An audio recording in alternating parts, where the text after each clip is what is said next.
I'm Michael Brandon. I own Michael Brandon Styling here in Greenville, North Carolina, and I'm a hairdresser for men and women. And I'm from Chicago, Illinois, and I've lived here in Greenville for 25 years. So I was 13 when I moved to Greenville from Chicago, and my mother is from Blackjack, North Carolina. So my father got around retirement age, and we decided to move here to Greenville. And I hated it for a good 20 years until I eventually fell in love with it. So I'll hope to be here all my life.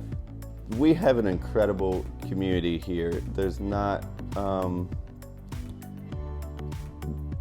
lot of situations like in Greenville in most places. Like we have the opportunity to kind of create our own city here. So it's rare to have the opportunity to have such an influence in the growth of your town. So to see what's happened here on Dickinson and to have some influence in it is quite a privilege.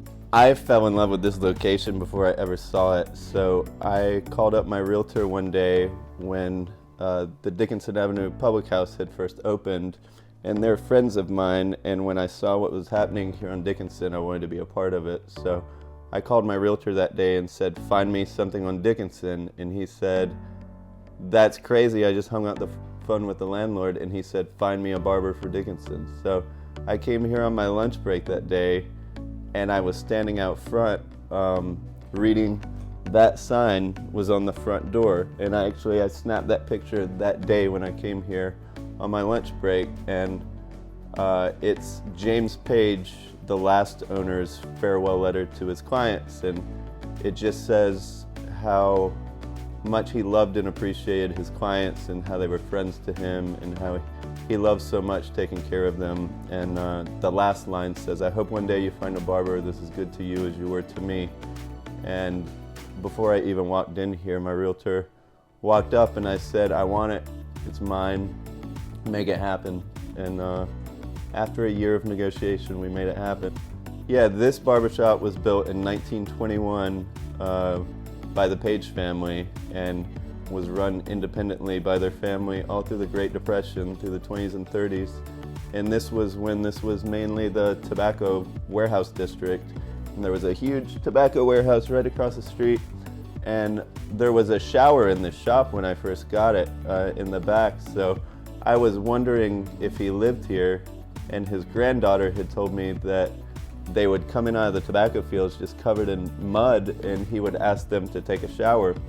And while they took a shower, he would shine their shoes and then cut their hair, all for a nickel. So all through the Great Depression, shower, shoe shine, and a haircut for a nickel. And he then eventually passed it on to his son James, who was the last owner before I got it. And we completely gutted this place so that it had fallen apart over the years. And so we did a complete overhaul. The only thing original in this building is the brick. My original degree was in electronics engineering technology, and I was looking for work as a robotics engineer, and I was just miserable.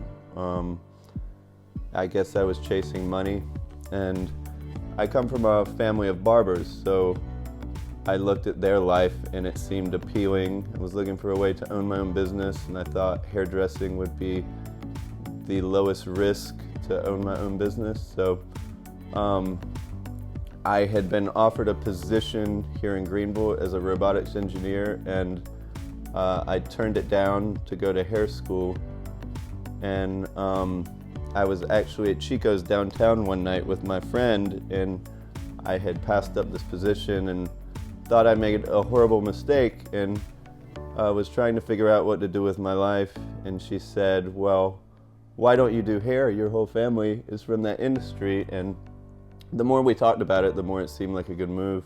And she had urged me to do women's hair, and I told her she was crazy because I've never touched a hair dryer. I had never used a curling iron. I knew nothing about women's hair. But she had a friend, Matt Holder, who owns a successful hair salon in Greenville, she said, "You should talk to Matt. I think you guys would get along. He loves what he does, and I think he would be happy." And he walked into Chico's at that moment while we were sitting at the bar, and he walked right up to us. And within 15 minutes, he convinced me to be a women's hairdresser.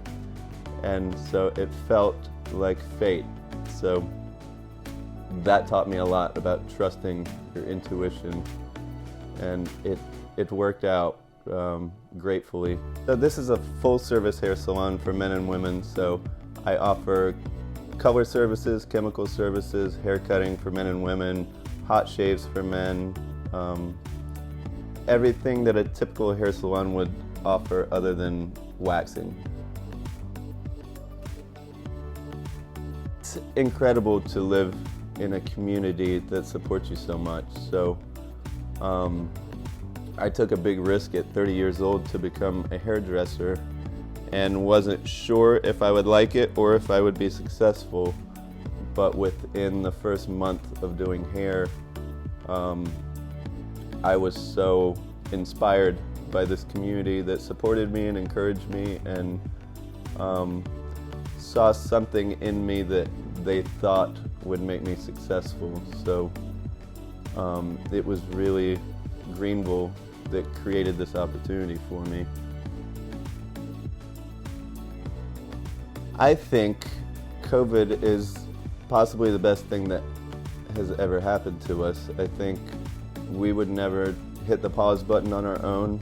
I think our culture, with the rise of technology, has lost a lot of who we are. And I think COVID gave us an opportunity to reflect and to humble us, because we get caught up in our daily lives and we forget what's important. And COVID forced us to sit down and take a breath and reflect upon what's important. And nothing is more important than my business. So it was a scary feeling to not have the opportunity to come here every day, but it also made me grateful for it, and to appreciate it.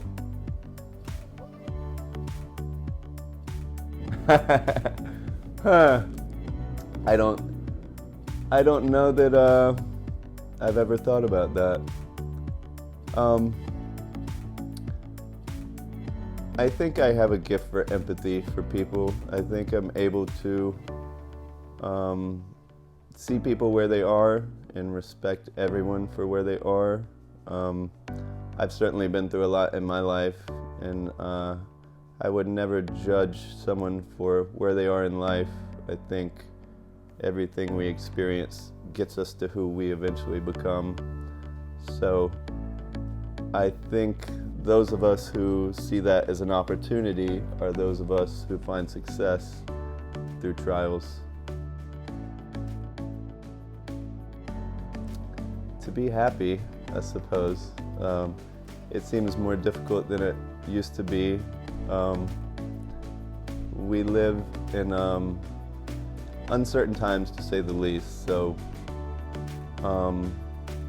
I hope that the way I live my life is by example. I want us all to be happy and successful. I hope we figure out how to do that. That's amazing. My brother and my father were both airplane mechanics, and they always rode motorcycles and worked on bikes and cars, and I never shared that passion, so I was much younger than my brother, and they always tried to get me to learn about working on vehicles. And then in 2010 my father passed away, and in 2014 my brother passed away. So I bought my first dirt bike that same year that my brother had passed away. And if you own a bike, you have to learn to work on a bike. So it's become a special place for me to be with my family whenever I'm riding or working on bikes. So it's my meditation, it's my therapist, it's my release. And actually it's my birthday next week, and I'm going tomorrow to buy a new motorcycle. That's my birthday present to myself. If I had a question to ask Greenville, it would be what do you want to create here? Like, we have an incredible opportunity that not many cities have in the outlying areas like Farmville and Tarboro and Winterville and Washington. We all have this incredible opportunity to build and create the town we want to live in. Established cities did not have that opportunity, so what would you like to see from this community? Because the opportunity to create that is here. I love this community, and I would not have this shop without the support of Greenville. So I'm truly grateful to this community for encouraging me and giving me the opportunity to have such a great life. I'm truly humbled by all the support I get from Greenville, and it makes me so proud to live here. So thank you all so much for making this possible.